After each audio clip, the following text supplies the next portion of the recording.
Kraft presents The Great Gildersleeve. Each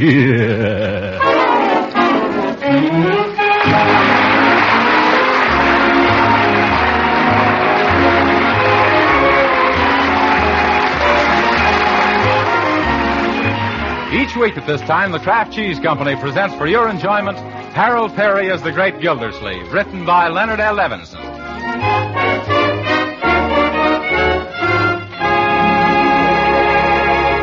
We'll hear from the Great Gildersleeve in just a moment. But first, let me remind you that fall is coming and winter, too. And when chilly winter weather really comes, your family is going to need plenty of wholesome, nourishing energy food. Now, one reliable and economical source of energy is Parquet margarine, made by Kraft. Yes, this delicious new margarine called Parquet is a protective food of high nutritional value. And to make it even better for you, Kraft adds important vitamin A to Parquet margarine's natural goodness. 9,000 units to every single pound. Now, of course, all this wholesome food value wouldn't do much good if your family didn't like Parquet margarine. Well, we think they will. Thousands of American families do. Yes, they like Parquet margarine's delicate, satisfying flavor for table use, for baking, and for pan frying. Best of all, Parquet margarine is economical, yet it's made by Kraft to the same high standards as all Kraft food products. But why not find out for yourself? Yes, why not try a pound or two of wholesome, nourishing Parquet margarine tomorrow? Just ask for Parquet, P-A-R-K-A-Y.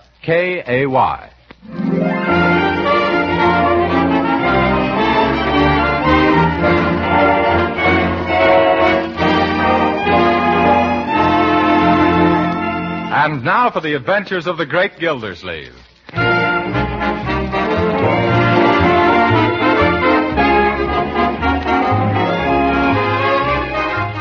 Yes, and now I'll check the grocery bill. 9 and 9 is 18, and 8 is 28. 26. And 7 is, 33, and 5 is... What are you doing, Uncle 33 and... Oh, now I've lost my place. Sorry I disturbed you. Yeah, that's all right, Marjorie. I was just checking your household expenses. Part of my job is guardian for you and Leroy, you know. We never had any trouble with little things like that before. We never had to count a Judge Hooker before either. Why, that dyspeptic little judicial blunder. Oh, now, Uncle Mort. I'll let you get on with your work. Yes. Guess I'll have to start all over again. 9 and 9 is 18, and 8 is 28. 26. And 7 is... Excuse me, Mr. Gildersleeve. Ham or beef? And 7... Lost it again. Ham or beef what? Filling. What filling? Sandwich filling. What sandwich? That's what I want to know. Ham or beef? Cheese. Yes, sir. Yes. 9 and a cheese sandwich is 18 and... 26. Well, I got it right the first time. And 7 is... Say, Uncle Mort, supposing I could buy a swell airplane motor cheap, what would you say? 9 and 9 is 18. Where am I? Oh, back at the bottom again. But I can, Uncle Mort. I can buy a practically brand new Bumblebee plane motor for $19 from Piggy Banks.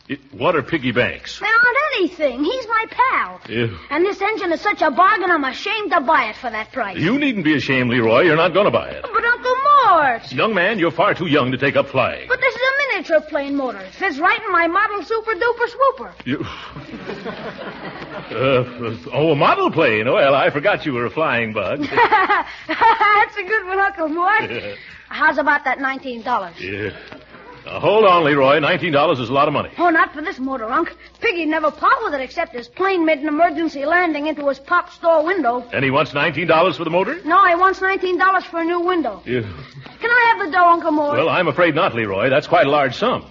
And you know I've got to account to Judge Hooker for every penny you children spend. Oh, why can't he keep his nose out of our business? But that is his business, Leroy, sticking his nose into other people's. And he's got plenty of equipment for the job, too. Oh, but gee whiz, Uncle Mort. I bet you had a model airplane motor when you were my age. When I was your age, my boy, there were no airplanes. Everybody thought the Wright brothers were wrong. Well, I bet you had some hobby. Let me see. What did I have? Oh, yes, I had Dynamite. Dynamite? Yes, Dynamite was the name of my Shetland pony. Oh. He was my hobby, that little horse. I can see him now. Bless his shaggy coat. Well, if you could have a big horse, Unc, why can't I have a little motor? Because I earned the money to buy Dynamite, my boy. You earned $19? How'd you do it, huh? Well, selling lobsters. I lived on the East Coast when I was a lad, and I got my spending money out of a string of lobster pots. I never knew lobsters grew in pots. They don't grow there, Leroy. That's how you catch them. I can still remember how hard it was in the winter. Getting up before dawn, rowing 5 miles, sometimes in a biting gale, just to tend my pots. Rowing back to market with my boat full of lobsters and my hands full of blisters, then walking 5 miles to school. Yes. It's wonderful to think what you'll do when you're young and you want a pony. Say, whatever became of that pony? Well, I took Dynamite to school one day and he bit the teacher. We didn't have school for a month. Gee, instead of a motor, maybe I should get a pony. Yeah? No, I guess not. I'll stick to aviation. There's more of a future in that. Yes. But, Leroy, I said I wasn't going to give you the money. Oh, that's all right, Uncle Mort. I'm going to earn it, just like you did. A splendid idea. It'll help build your character, like it did mine. How are you going to do it? Oh, all I got to do is find a job and earn $19. Then would you let me buy Piggy's Bumblebee engine? I'll do better than that, my boy. Seeing that you're so ambitious, I'll advance you the money out of my own pocket. You will? Yes, and you can pay me back as you earn it. Oh, gee, Uncle Mort. You've got a heart as big as you are, Uncle Mort. And don't worry about me paying you back. I'll get a job in no time. Yeah. And, can I have the $19 now, Uncle Mort? Now? Yeah, Piggy's here with me. He can't go home until he gets the money. Oh, yes, I see. Well, here you are. 10, 15, 17, 18, 19. Oh, thanks. Yeah. Hey, Piggy, it's a deal. Here's the dough. Yeah. Youth with its trivial problems. I wonder what kind of a job that boy will get. Need a boy? Oh, you don't. Need a boy? Oh, you don't.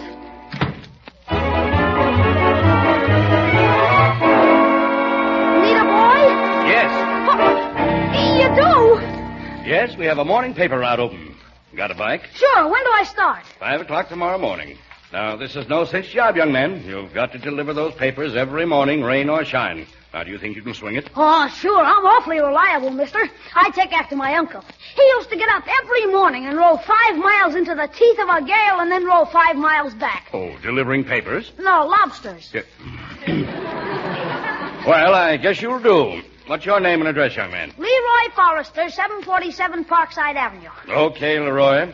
Now advance and take the early bird's pledge. Neither snow nor rain, nor hail nor flood shall stop the carriers of the Summerfield Indicator from delivering their papers and collecting at the end of the month. I do. Good. Now wear this pin, your badge of honor as an early bird, and may its luster never be tarnished. No, sir. And remember, for every paper that isn't delivered before 7 a.m., you'll be docked a nickel.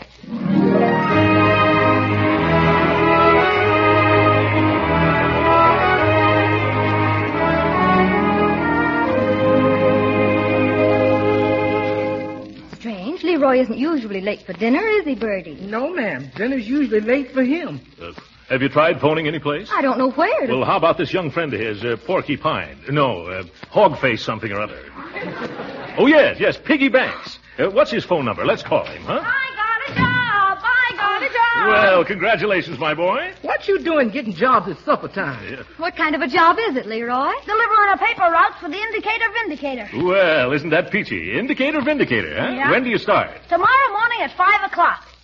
5 in the morning? Did he say 5? You hear what the boy say? Yeah. Yeah, that means I gotta get up at 4. Oh, Leroy, you can't get up that early. Oh, yes, I can. I'll set all the alarm clocks in the house. Oh, and Leroy, I'm afraid you're a little too young for that sort of thing. Maybe next year. Oh, but you had a much tougher job, Unc. You told But me. Uncle's a big man. Yeah. Well, he wasn't a man then. He wasn't even an uncle. You promised me I could do this. Uncle Mort, you promised me I could do it, and I promised the circulation manager. How'd it look if we both broke our promises? It looked better than getting up in the middle of the night. Yes, I agree with you. This puts me in rather a bad spot, Leroy. What would Judge Hooker say about this? That is building my character.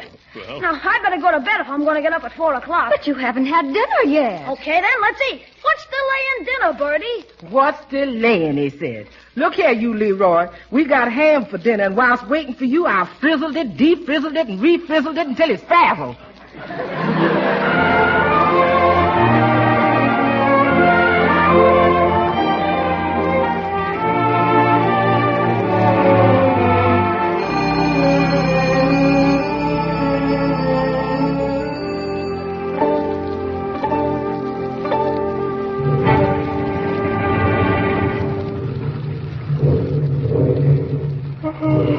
You dressed already, Leroy? Yep, up bright and early, Bertie. Hello, Bertie. Good morning, Leroy. Oh, don't look at me. I haven't had time to put on my makeup. I'm a sight. Gee, sis, I never knew you looked like that. I like you better without makeup. Looks like a skinned rabbit to me. Stop. Have you had anything to eat, Leroy? Oh, yeah, I fixed myself a swell breakfast. What did you have? A ketchup sandwich and a peanut bar. Land of Goshen, boy, that ain't no breakfast. I'm gonna fix you some pancakes. What was that? Oh, just a little drizzle. A little drizzle? Why, Leroy, it's coming down in buckets. Where? Why, look at that street. It's flooded. Why, the water's running over the curb. You can't go out in weather like this. Oh, yes, I can. Neither snow nor rain, nor hail nor flood shall stop the carriers of the indicator vindicator. I do. You don't.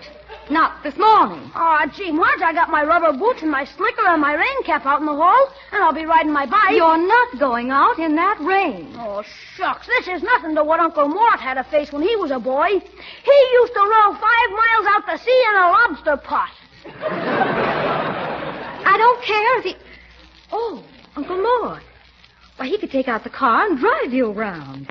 I'm going to wake him up right now. Oh, gee whiz. Who ever heard of a guy's uncle driving him around a paper route? Oh, Uncle Throckmorton. That's very good, Judge Hooker. Uncle Mort. Yeah, giddy up, Dynamite. Uncle Mort, wake up. Wake up, Uncle Mort. Who's that? It's me, Marjorie. Marjorie who? Oh, Marjorie you. Yeah. Good night, Marjorie.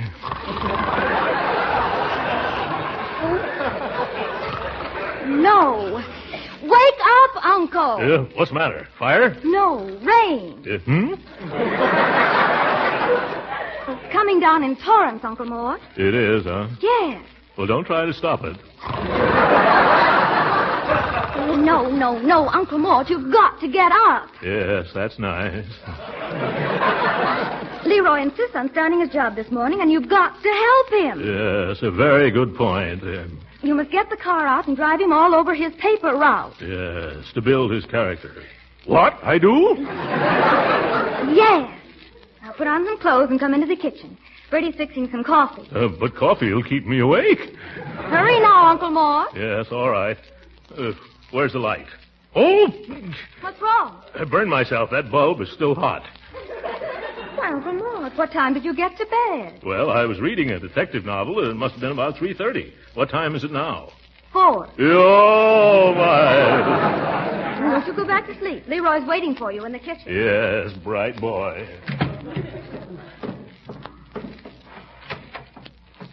But if people don't get their papers, Leroy, they'll understand it, because it's on account of the rain. Bertie's right, Leroy. No, look. I got almost 100 customers. And if I don't deliver 100 papers, I get docked a nickel apiece. That's $5. You do? Yeah, and suppose it rains steady for a week. Then I'll owe the company $35. Why, at that rate, it'll cost me $150 a month just not to deliver papers. I can't afford it.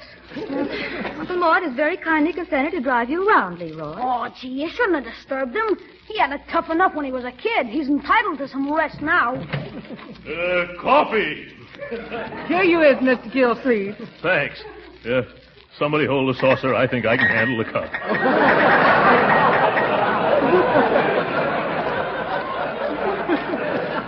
I hate to rush you, Uncle Mort, but we'll have to hurry. Hurry? Where are we going? You're driving Leroy around his paper route, Uncle Mort, because of the rain. You better put on something warmer than that bathrobe and them pajamas. You know summer's all over. He won't have to get out of the car. Here's your overcoat, Unc. That's all you'll need. Yes, thank you. There, we're all set. Now let's go. Okay. Which way's the door? Right through here. Yes. Oh, it's raining. What am I doing out in the rain? You're going to help me deliver my papers. Papers? What papers? The man said they'd leave the bundle right here on the porch. Where? I can't see any. Oh! Hey, Uncle Mort. What? They left the papers all right. Yes!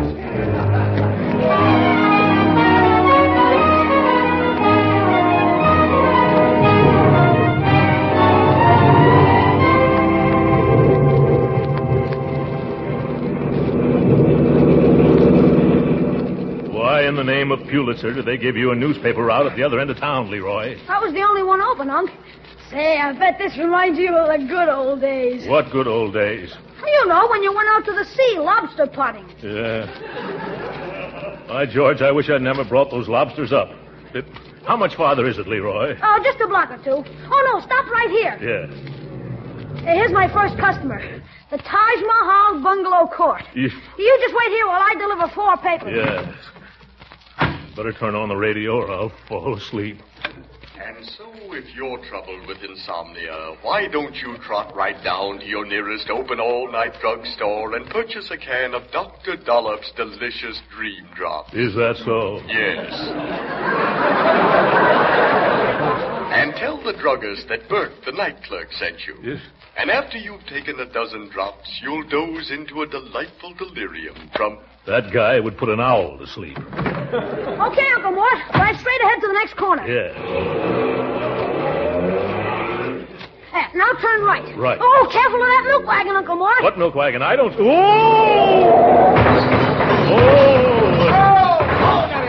Yeah, whoa.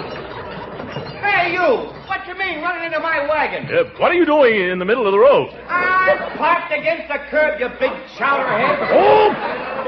Now, see here, don't you talk to me that way, or I'll pasteurize you, you little half-pint feather. Look out, Uncle Mort. He ain't so little. He ain't? I mean, he isn't? Oh, well, he can't frighten me. I got a good notion to report you to the police.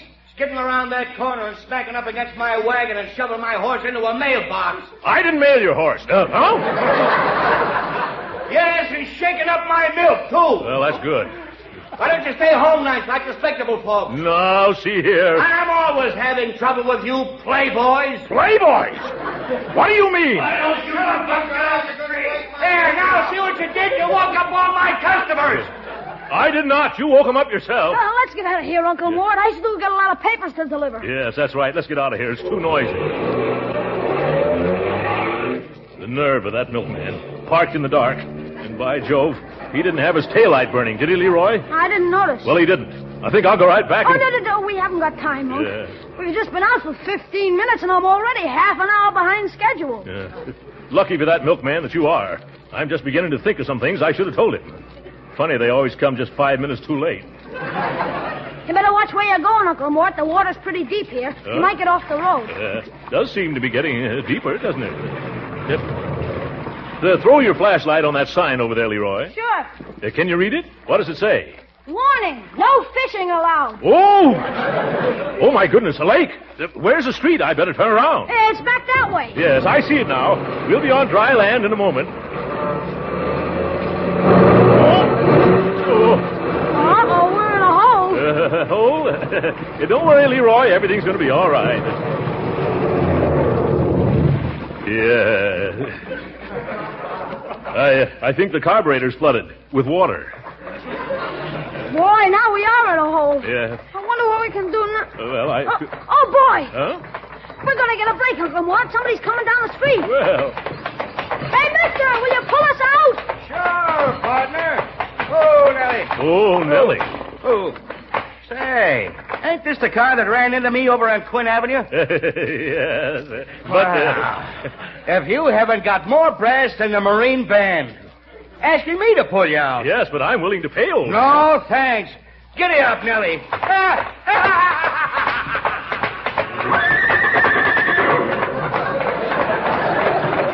Go jump in your milk, both of you. It's getting pretty late, Uncle Mort, and we still have a lot of papers to deliver. What are we going to do? Well, the car won't move, Leroy. Looks like we'll have to travel the rest of the way on foot. And I'm wearing bedroom slippers. Well, at least it stopped raining. You come on, Leroy. You take that bundle, and I'll carry the rest. Ooh, the water is cold. You want me to carry a piggyback, Uncle Mort? There's no time for joking, Leroy. Oh, good gravy. It's started to rain again.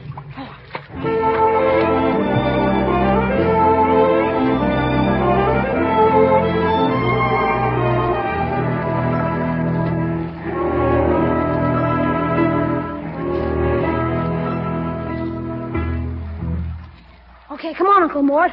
Just 12 more papers to deliver and we're through. George, I'm soaked to the marrow. And on me, that's pretty far down. Here's 2100 Burnside. It's your turn to put it on the porch, Unc. That's a long walk up there, Leroy, and I'm rapidly reaching the end of my tether. Suppose I just throw it up on the porch, huh? Oh, no, you can't do that. Us early birds aren't allowed to throw papers, Uncle Mort. Well, I'm no early bird. I'll bet my aim is still pretty good, too. Oh, but we've got orders. Oh, it's all right. Just this once, huh? Watch me place it on the porch. There it goes. Oh, gee. It hit a window on the second floor. I told you shouldn't... Let's not stand around, Leroy. We delivered the paper, didn't we? Come on, quick. We might as well get going. Operator. Where's that operator? Get me the police department at once. Hello, police. This is Judge Hooker at 2100 Burnside. An attempt has just been made on my life. Somebody threw something wrapped in a newspaper through my window. It might be a bomb. I'm trying a gangster in my court, and his mob is probably trying to rub me out. Get him at all costs. Spread out a dragnet. Do something. Attention, all cars. Proceed to 21st and Burnside Streets. Judge Hooker's home has been bombed. Stop and question everyone. Investigate all parked cars. Bring all suspicious characters to headquarters. That is all. Rosenblatt.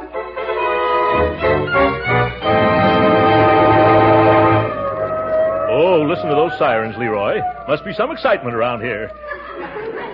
I wonder what...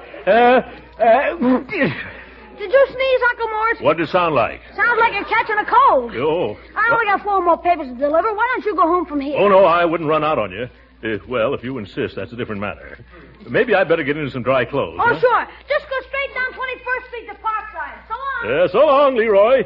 See you at home. Oh, it's as cold as Judge Hooker's heart. And I'm as wet as a mad hen. I wonder if those policemen would mind giving me a lift home. Well, nothing ventured, nothing gained.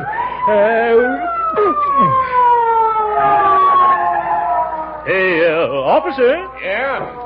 Hello, officer. I wonder if you're going my way. I'm all wet. I'll say you're all wet. Why don't you call a cab, mister? Well, you know how cabs are. They're like policemen. Anytime you need one, you can never find... Oh, what am I saying? Present company accepted, of course. Where have you been, buddy? Hello. 2 of you. Well, I've been out delivering morning papers. Delivering papers and pajamas and bedroom slippers? Yeah, an overcoat, don't forget. What do you think, Joe? Smells. Smells to me, too. Well, I assure you, officers, it's true. I did it all for my little nephew's character. We're building it, you know. It was raining too hard for him to take his bicycle, so I drove him around. Yeah? Where's your car? It broke down. Where? Well, I can't tell you exactly, but it was right near a no fishing sign. Yeah? Oh, where's your nephew? He went that way. Say, fellows, I'm terribly cold. Couldn't you give me a lift? What do you think, Joe? Okay. Get in. Oh, thanks very much. Ooh, a gun. Yes.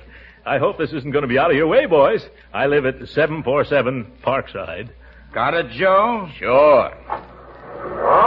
Oh, but you're headed the wrong way, Joe. Oh, no, I'm not, buddy. I'm headed for police headquarters. Oh, my goodness.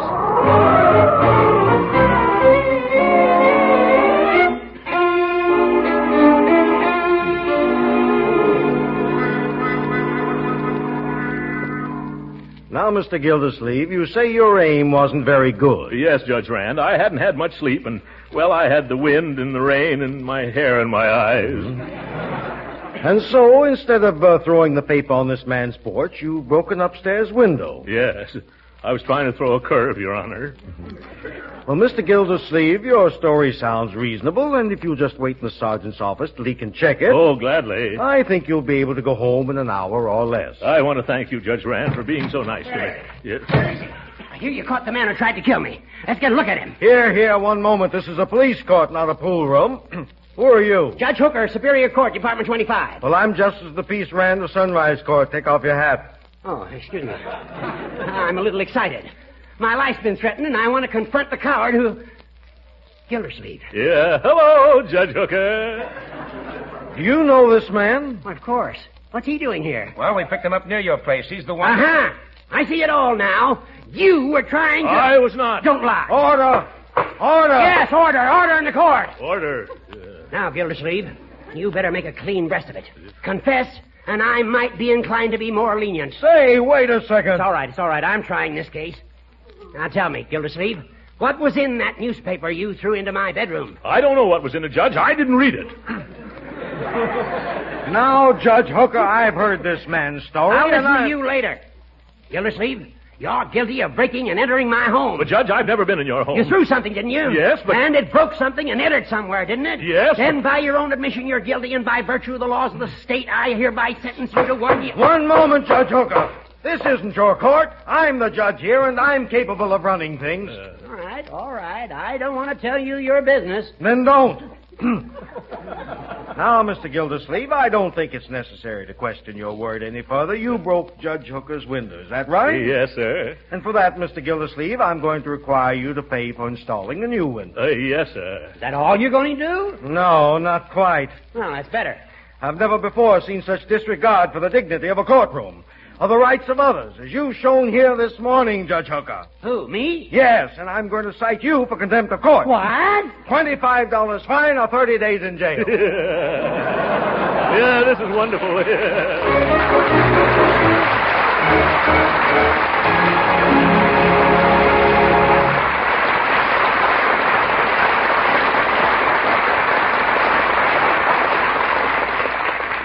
The great Gildersleeve will be with us again in a few minutes. But right now, I wonder what the parquet margarine users who are listening in would say if I asked them why they like parquet. Well, it's a pretty good guess that they like parquet first because of its delicious flavor. And a good many would answer, too, that they like parquet because they can use it so many ways. Yes, parquet margarine is so good tasting, you'll be proud to serve it at your table. And for the same reason, you like it for seasoning, for baking, and for pan frying, too. Why, more and more these days, good cooks are insisting on a flavor shortening for baking. A shortening that adds its own tempting taste to cookies, cakes, and pastries. And a flavor shortening is just what parquet margarine is. You'll find parquet's flavor makes it a delicious seasoning for hot vegetables, too, and a grand fat for pan frying that doesn't spatter or stick to the pan. And whether you use parquet margarine at the table, for seasoning, as a flavor shortening, or for pan frying, don't forget parquet is a nutritious food and a reliable year-round source of vitamin A. Now, when you go to your food store, don't just ask for margarine. Ask for parquet margarine made by Kraft. Remember, Kraft's reputation for quality backs every pound of parquet. So be sure to say parquet margarine. It's made by Kraft.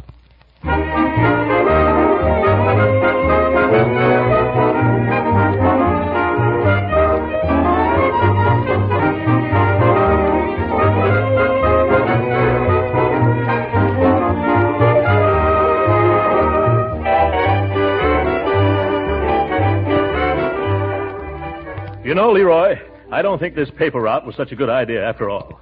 I wish you'd give it up. Well, I wanted to talk to you about that, If you Uncle quit Mort. this job, I'll pay for that motor myself. Well, thanks, Uncle Mort, but... Now, stop interrupting, Leroy. I'll even buy you the most expensive model plane there is, if you don't carry papers anymore. Oh, but Jim... Now, make up your mind, Leroy. Will you take my offer? Well, if you feel that way about it, okay. Fine. Yeah. Now, what were you going to say? I was trying to tell you, Uncle Mort, I was fired this morning. What? Good night.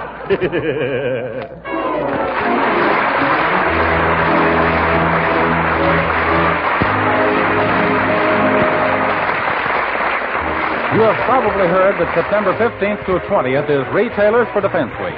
During this week, your regular food dealer will be selling defense stamps. When shopping, you can help this patriotic cause by taking your change in defense stamps. Original music heard on this program was composed and conducted by William Randolph. This is Jim Bannon speaking for the Kraft Cheese Company and inviting you to be with us again next week at this same time for further adventures of the Great Gildersleeve. This is the National Broadcasting Company.